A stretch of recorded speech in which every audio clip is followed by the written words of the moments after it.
Hey, what is going on, everybody? Welcome to At the Gardens. It's Monday. My name's Garrett Wilhelm. I'm the CEO of Creative Gardens Early Education. We have schools in Northern Virginia area that offer personalized learning for ages infants all the way through to Loudoun County Public School students, which we're going to talk about today. I've got a ton of them here at our Creative Gardens Ashburn Village, and we're opening the Ohana School in Aldie, South Riding in early 2021. So we're really excited for that. Thank you guys so much for tuning in as always. Thank you for your attention as always. As you can see behind me, I have all the ridiculous flair in the studio, and I'm looking for it to get completely filled with all kinds of stuff. So if you want to send me stuff to 20909 Ashburn Village Boulevard. I'll put it up on the walls. Thank you guys so much for joining us. As always, I like to bring value to my viewers. I like to get people on that can give a fresh and unique perspective in what's going on, not only in education, but in education in the times of COVID. It's been pretty crazy. So today is no different. Today on the show, I have John Critzer. He is a senior account executive for Comcast.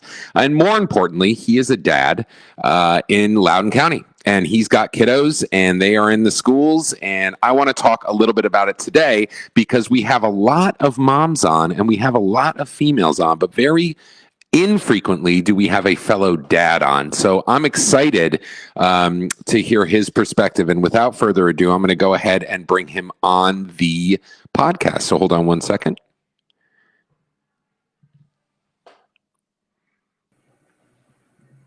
John, you're on. What's up, buddy? Hello. How are you today? I'm doing fabulous. How are you? I'm doing super well. So, John, the first thing I ask all of my guests on the show is, who are you? What do you do? And do you have kids? How old they are? Tell us a little bit about yourself. So I am a single dad. I do have two kids. One is 6, one's 11. So I have a first grader and a sixth grader. So elementary and middle school. And I actually, your title was wrong. Oh, snap. Well, no, it's not your fault. I've recently transitioned into a new role with Comcast Business as an enterprise account executive. So I've kind of stepped up into the big leagues, which, just gives me access to a broader range of businesses. I do the same thing that I did before. I help businesses solve their tech problems and get themselves set up for success, which I did for you at Creative Gardens. That's very true. That's how we got to know one another. And yeah, do that all over Virginia, Maryland, DC, West Virginia, Delaware. Any size business, any type of business, I can help them. That leaves the field pretty broad. And let me say, before we get into the conversation of education, I've dealt with Comcast, I've dealt with Verizon, I've dealt with a lot of people. I've operated numerous and founded numerous businesses in the area. And what I will say is that John did it seamlessly, which never happens. Let me say that one more time. It never happens. Not to speak badly about Comcast, not to speak badly about other businesses in the area. What I will say is it's always a challenge. And I have, and this is to your testament, and I have now over 50 Loudoun County public school kids doing virtual learning online in the building, different classrooms, different video calls, and we have not, and I almost don't want to say it, but I'm knocking on wood, we haven't seen an issue as of yet. And if we do, I'm sure there'll be solutions. But no, we've done really well when it comes to having us covered. So we appreciate it here, and the kids appreciate it. So let's get started in our talk. So John, you said you're a single dad, which I've been there. I'm getting remarried soon in the next 2 weeks, but I was a single dad for over 8 years. And talk to me a little bit. Obviously, are your kids in a program, or are they at home doing their distance learning? They're at home. Okay. Their mom and I split 50-50. So, we handle the same schedule on our weeks. So has this had you adapt, obviously, your work schedule to be a more home-based employment? Well, that was the fortunate thing about COVID, was that, when it hit them, it hit us. So we March 12th, I believe, was our last day that we were really allowed in the offices. And so we've been work from home pretty much through the entirety So pretty fortunate that I haven't been in the boat that a lot of parents I know are in, where they have to figure out non congruent schedules. Yeah, I think that's pretty important to point out. And you kind of are in a boat. Here's the boat that I'm talking about. It's a different kind of Mhm. boat. The boat that you're in is that you are now required to complete your daily job, as well as be a monitor for your children's education. And how what does the typical day look like for you? How does that all work on your end? Well, obviously, when they're with their mom, I can just do business as usual, Yeah. kind of work the same as I would if I were going into the office, more or less. When they're with me, it's a little more of a challenge. The 11-year-old she's pretty much on her own, and pretty much takes care of her own business. She works from her desk up in her room. The 6-year-old's a different animal because not only, I mean, he's coming from kindergarten, so at kindergarten they weren't issued laptops and that sort of thing anyway.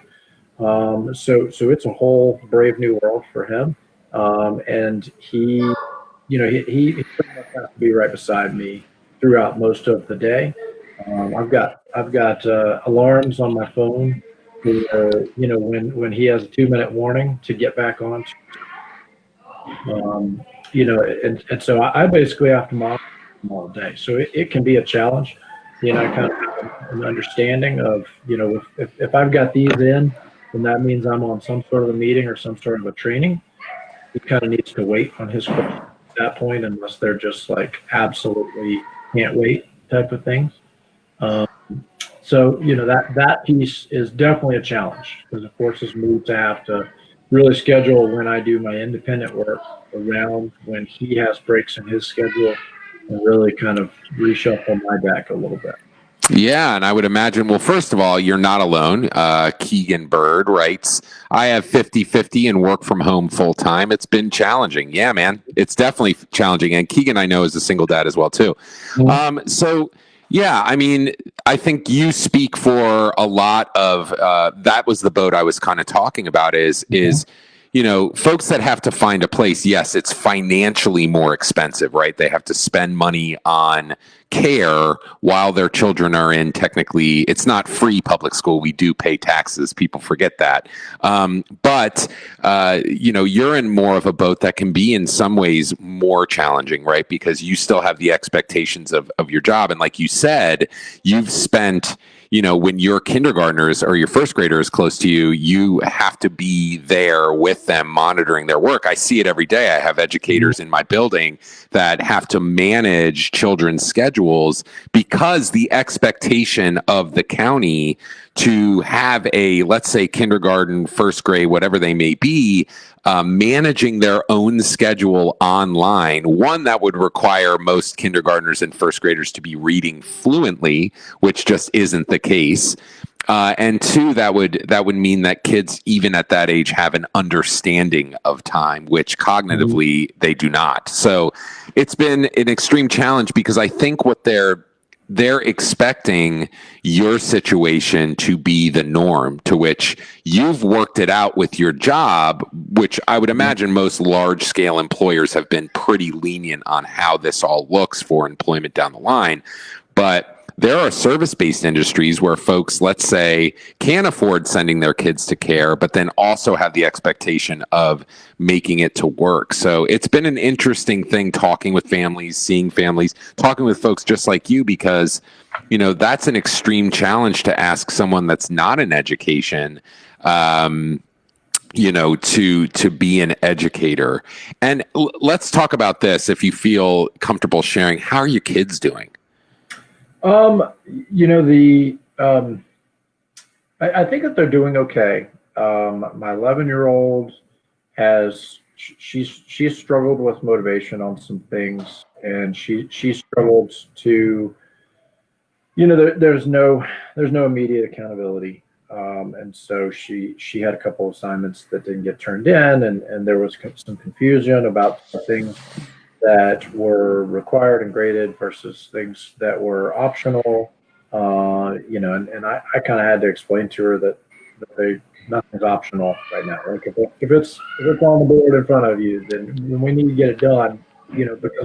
Because I just I don't have the resources to be able to come behind and check every single thing all day, every day, when we're talking about work days. So the 6-year-old has struggled a little bit more, especially socially. The older one going back deeper into COVID, into the COVID, the ground zero of all of that. The older one has cell phone, still had some connection, and this, that, and the other. The 6-year-old, he really struggled back in the spring and early summer. He was. I basically had to come to the realization that I was his best friend. And I had to explain to my 11-year-old, like, you are his best friend. In a lot of ways, we are his only friends, and he even expressed that. He was like, I don't have friends anymore. Ugh. He couldn't see them. He couldn't be with them. Sure. Couldn't play with them. Couldn't laugh with them. So, and he didn't. And it was even worse when he got to see that the 11-year-old could interact with her friends and have some connection. Mm-hmm. So that was pretty tough for him. I think that he's adapted well. I've always found kids are a lot more malleable than parents, than adults are. And so I think he's adapted fairly well. Unfortunately, some of that has been that he's taken the dive into some extra screen time to fill and to have activities to do there. And I think that's that's not a great byproduct. It's not my favorite byproduct of the whole thing. But everybody has to kind of find their coping mechanisms, and that I think has been part of his. He's got a lot closer to his sister, and they do things and spend more time together. So I think that's a good byproduct. But I mean, he's struggled in some ways. I'm also very fortunate that he's pretty far ahead of the game. He's a pretty sharp little dude, and so in terms of like actually doing the work, his bigger problem is when it's just not challenging at all. Yeah. It's that sweet spot. Like if it's too challenging, then he gets real frustrated, throws his hands up, and starts grunting and groaning beside me.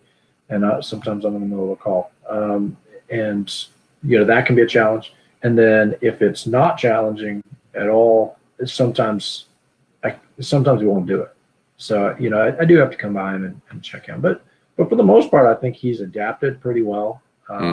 Forced him to get pretty computer savvy and get comfortable on the computer and take care of his own little workspace and this, that, and the other. So I think there's a lot of positives to it that have been out of necessity. But I think in some ways he struggled a little bit. And then of course this past week, he's one of the we had opted to go the hybrid route. So this past week was his first week back getting in the classroom at all. So he was back 2 days, and I think that posed some of its own challenges. Yeah, you talk about the return to school. Obviously, we saw, a good portion of our kids choosing the hybrid option and then sending them back. And then, of course, here we have to, honor a parent that chose full distance. So we have to keep that room as one bubble and then the hybrid kids in another area.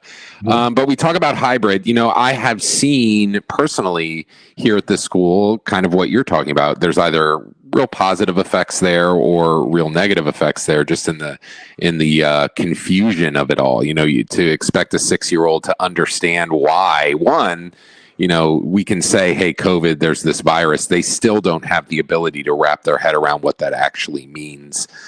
So they're just kind of going with the flow. And you speak to the resiliency of children. I think, kids are unbelievably resilient, more so than parent or, more so than adults, like you said.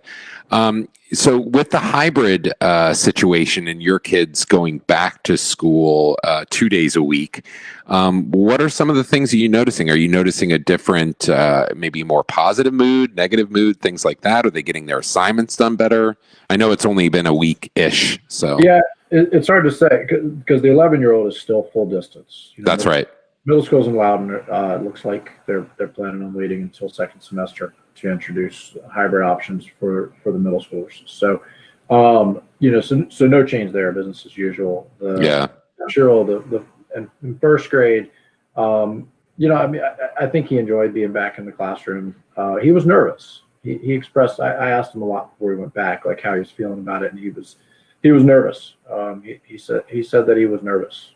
He said he was nervous of just the unknown and moving into. He was already moving into a new classroom, but didn't have any of the opportunity to meet his classmates, and not all of his friends carried over from last year's class, and so just lots of social anxiety, I think, was there. It was having to have the conversations about that social distancing is still in play, and that he's real affectionate, so he likes to kind of be up there, right in this sense. Yeah. And he likes to high five, he likes to hug, and having to kind of explain to him, like, we gotta kind of back off on that and give him a little bit of space, and but his teacher said that he did very, very well, and that he handled everything very well in his first couple of days back. So that was positive. He expressed good things when he came back, and Sure. Talked about getting creative, like with recess, for example, is one that is. Yeah. They still do recess, but they have their own little set of stuff that they bring to play with, and they have to kind of still stay in their space. And so, like, he and this little kid were like making Play-Doh balls and throwing them back and forth between their spaces. And kids will always find a way to have fun, Yeah, like, so getting creative with how they interact. So I thought that was kind of funny. But. Yeah, and I think what's going to be interesting, I think we all need to continue to have hope despite everything going on, that in at least a few years that we'll be looking back at this time and going, wow, like, look at how, how resilient we were as people, and specifically how resilient our children were. But two, I think what's interesting about this entire experience with COVID and specifically education is the poking of holes that it exposed in our system, our schooling system, and our leadership. And I don't tend to take and will not take a political view online. I have my own beliefs and views, and I keep them very internal for obvious reasons. But what I have known is that there has been a lot of commotion, specifically in Loudoun County, from leadership all the way down, and decision making and pivoting, and the effect of the public on those views and decisions.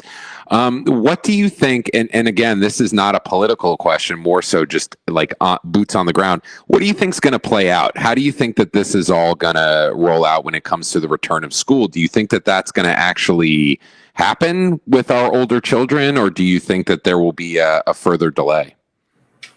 I think the next couple of months are going to be critical. What happens? Yeah. What happens with the general climate and the number of cases, what the trend is. And so, most people don't know. I mean, I come from a long line of educators, and educators all the way up into central administration for their county district. And I kind of saw all this, happening and playing out, and people just not really understanding the decision-making process, that it's nothing in education can be like a fly by the seat of your pants, like right. Make a decision today for what's going to happen tomorrow type of thing. When you're talking about district-wide policy, that answers to a much higher purpose. And with district-wide scheduling and logistical nightmares, like one of the things that I brought up when they were talking about going back was what about substitute teachers? Where are they going to get their subs from? Something like 68% of the substitute population in any school district is retired personnel. That's right. And I was like, so you're in the prime age group to be susceptible to this, and a lot of people were really focusing on how susceptible the student population was. And I because I have that background, I was thinking a little bit bigger picture and kind of seeing it from a district-wide logistical nightmare standpoint. So there's a lot more involved in the whole thing, and like what, if you don't have substitute teachers, what happens? How does that school day look? Who takes over that class? Legally, you can't just leave them by themselves. Right. So logistically, you can't Right. combine them with another class now because you can't create the distance that's needed. That's right. If you don't have the bodies to be able to manage those classes and that student population, okay, so what happens next? And those, a lot of people really don't see, any decision that's made in education, there's, you know, hundreds of man hours often behind the scenes involved in that decision. And this being the biggest decision probably that anybody in education has faced in their entire career, and having the biggest implications. So it's really, really challenging. Yeah. The next couple months are going to be crucial. Yeah. They're going to and it's going to be a constantly changing environment because there's nothing static about the situation. That's so true. And what an awesome point that people need to understand, which is, I the one thing I will put out on my social media frequently is just kind of this call to listening, right? Is there are so many people and we see it every single day. I mean, thankfully I align myself with both sides because there has to be sides in 2020, both sides of the coin so that I can get a nice perspective on what the actual pulse of the culture is. And, there's so many people so quick to just bury people for their decision making when one, folks have to imagine that if someone was over their shoulder on their job, including to be an educator every single day, they would be able to point out flaws in things that you're doing. And then two, that this decision making is, like you said, there's very little static anything in this position, so that it has to be so malleable and flexible. Yet there are policies and process for a reason, and that policy and process has to be followed for multitudes of reasons that people don't understand. So, I see a school system that has been faced with the hardest thing they've ever been faced with no rule book. They're writing the rule book right now. And, anytime there's any kind of study or research or investigation or experimenting, there has to be time allotted for that to make any data meaningful. And so this kind of quick iteration to get things going and moving into the next view of what it's going to look like, I think, of course, there's going to be speed bumps and roadblocks. And I think most important, was kind of what you called out when it comes to, the elderly and how, a good portion of the population of substitute teachers is the elderly. A lot of them are retired teachers. And then you think about, you kind of play that out further. Let's say, okay, we then hire a bunch of people in, some kind of young newbies that are coming out of high school, or I'm sorry, out of college. Well, then there's training, and there's far more room for error in implementation of blended learning, which is what we're doing right now. So there's really no good answer. And I think that has been the hardest part about all of this is, at the end of the day, the people that feel it the most are the children. And so, in my opinion, the focus should be on, well, how can we provide, regardless of whether we're in class or out of class, because that we won't know. That is based on our governor and our local leadership and them making decisions to keep us safe. But how can we maintain a consistent environment for our kids, whatever that may look like, right? So that being said, are there some things that you've done at home specifically that help to kind of keep that consistency and keep that routine, and even in a single dad situation, a two home situation, are there things that you do to make sure that your kiddos' lives are consistent? Yeah, I try to.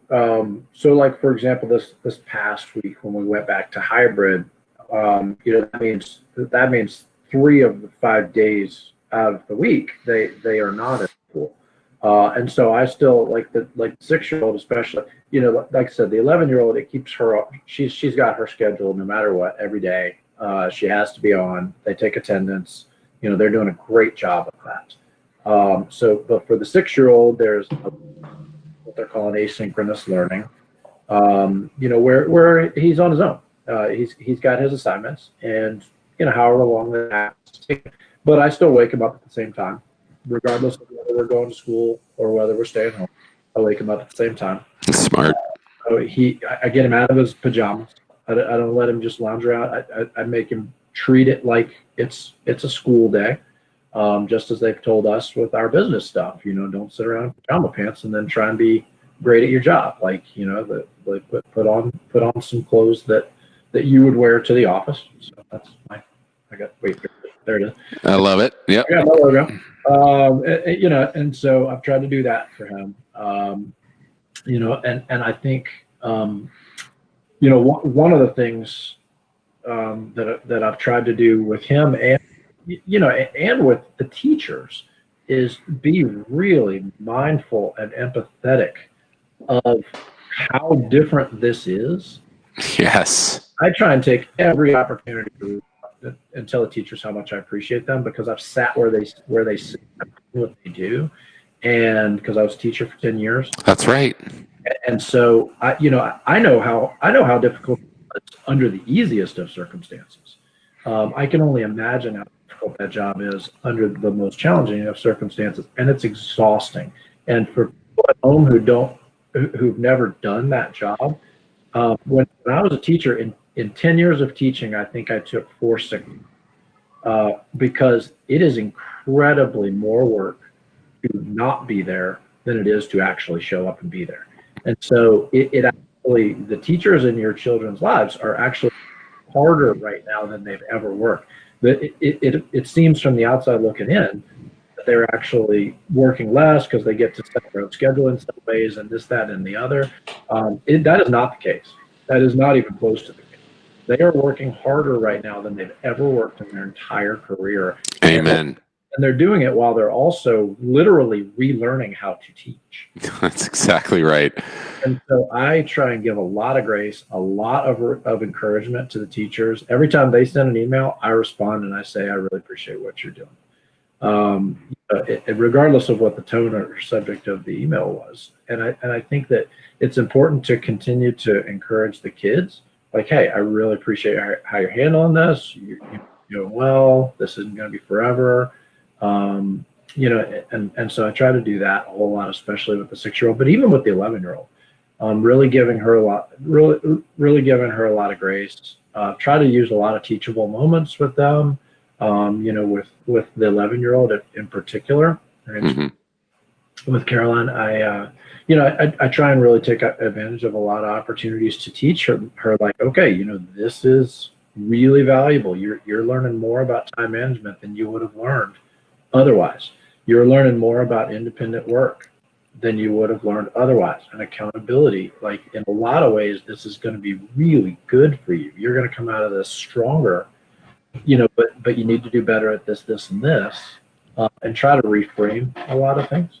Yeah, it's all about, what a good call out. And again, I can hear the educator in you. So, I think to reiterate, I think one, the attaboys for teachers are much, much more meaningful than people think.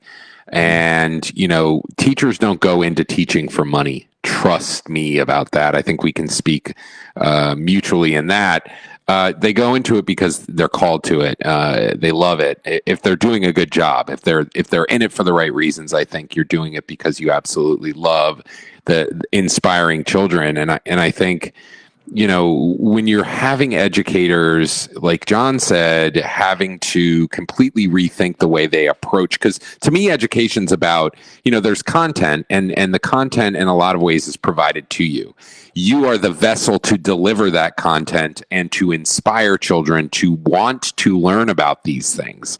Whereas you could be in a room and feel the energy and kind of navigate a classroom, which was, in one view. Now you take all of those emotionally intelligent pickups and cues that you have in a room and you get rid of them because your kids are at home and they're just staring at you at a screen, and you have to be engaging. And if I could just second what John said and saying, take a second, guys, and before you go on Facebook and rip your teacher apart on whatever group that you are an echo chamber in, like, understand that, not only are these teachers faced with a job that has a ton of public scrutiny right now, one, because it's very much present. Our school systems has had to change. But then two, there are a lot of people at home not working now that have that have the time to get online and comment and neg all of these teachers and school board leaders and things like that. So I think John makes the good point of grace. I think that grace is something that we all need to show. Empathy is something that we really need to show in this time. And really for the kids who are at home just trying their best, I think John is right. I think there's a lot that is good that is coming from this situation. One, within a child's understanding of what we call in the education world executive functioning, which is kind of your understanding of schedule and work planning and things like that.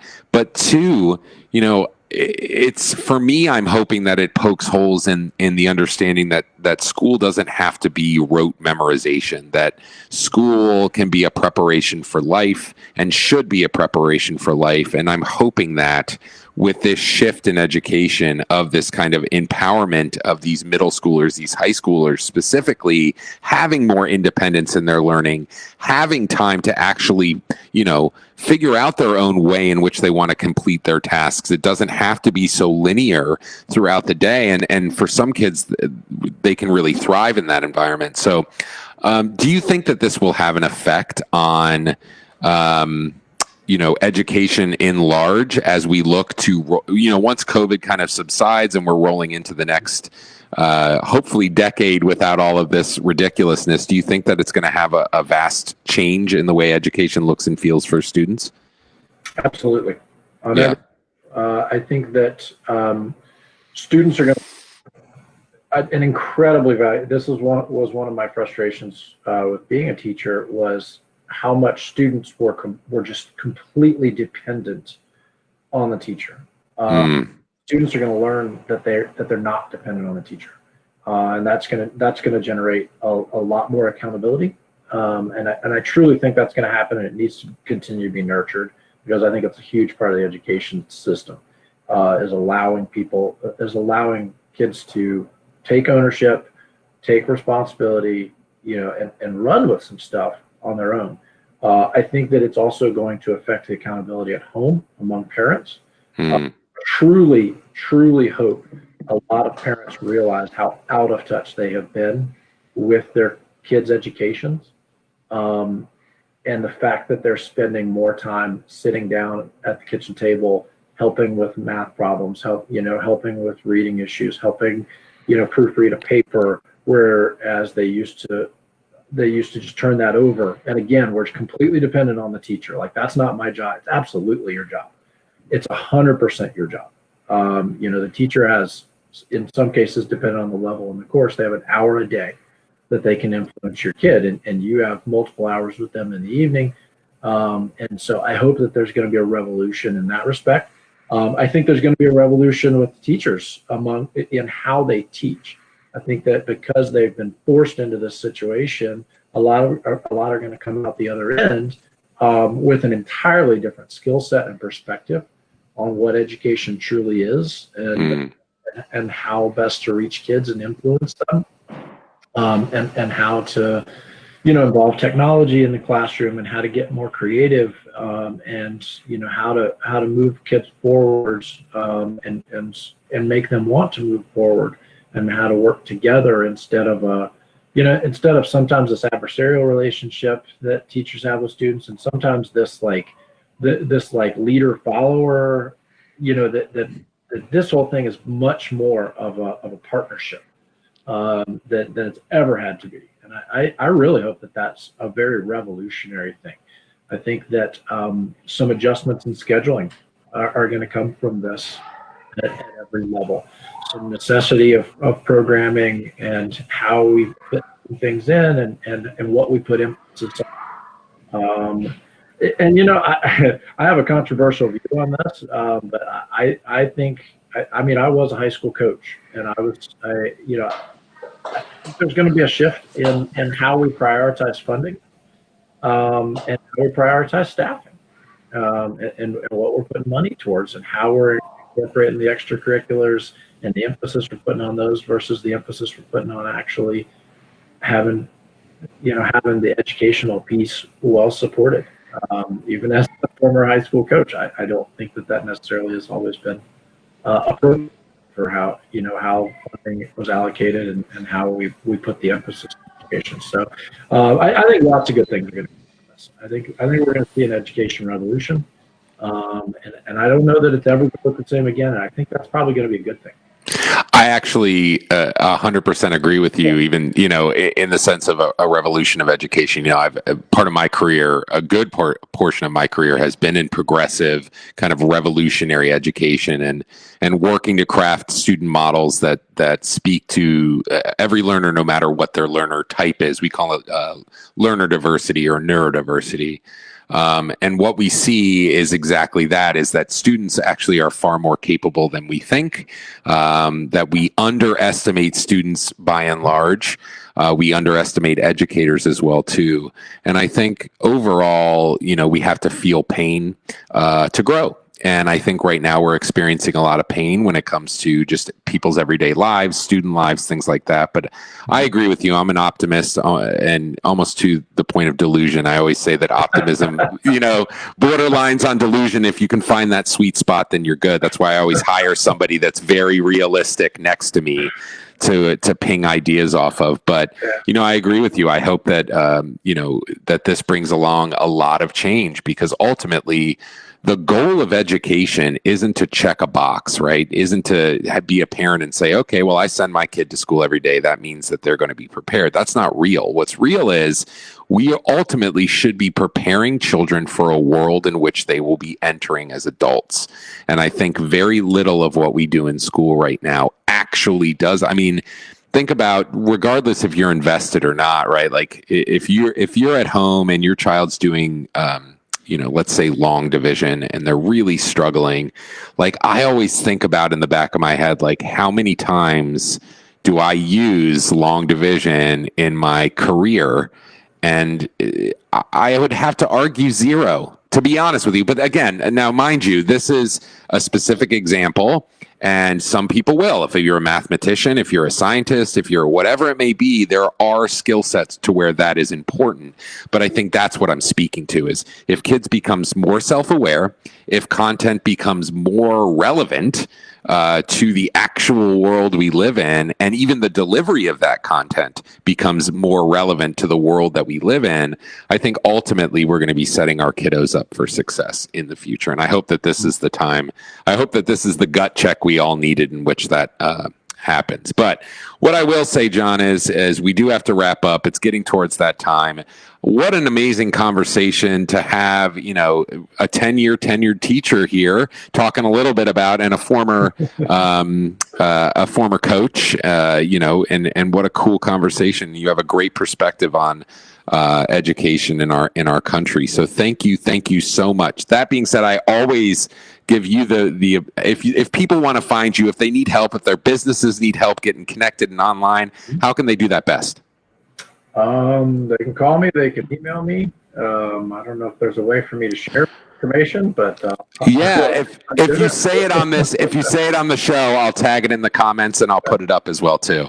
Yeah, my cell 703-463-7861. My email is John Critzer, so JOHN_CREZER @Comcast.com.